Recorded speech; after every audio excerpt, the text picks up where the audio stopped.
Hi, and welcome to Elementary Music with Donna. I am Donna Rhodenizer. I want to talk about vocal warm-ups. This is an important aspect of choir rehearsals and vocal lessons where you are giving your students a chance to warm up their instrument, which is the best for vocal health and optimum results, and it's also a chance to refocus and re-energize as you prepare to do some music activities with your students.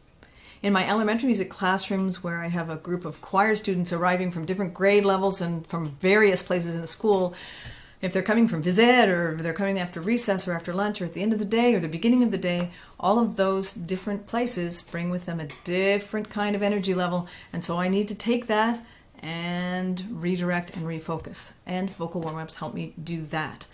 In the vocal studio, the students are often coming to vocal lessons after they've been at school all day, or they're coming in the evening, or between other activities in which they're engaging besides the vocal lesson. Our kids are busy these days.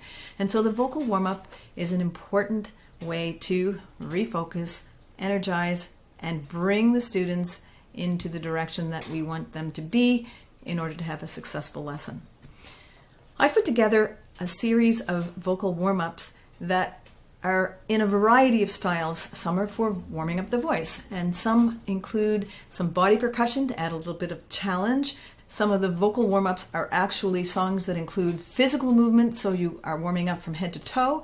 And my favorite vocal warm-ups are tongue twisters.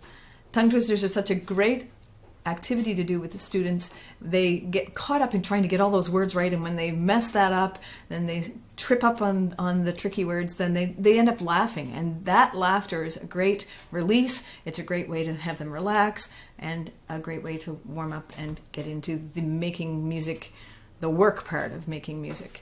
My vocal warm-ups can be found at donnaandandy.com. If you are watching this video on YouTube, you can find information about that below this video. If you are already on the Donna and Andy page, you can scroll down through and see the different vocal warm-ups that I'm suggesting for you.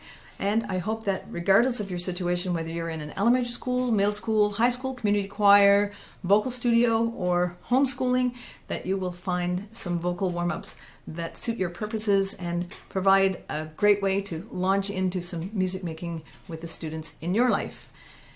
Wherever you are making music, and in whatever setting that is, I hope you have a great day making music and make music a great part of your day.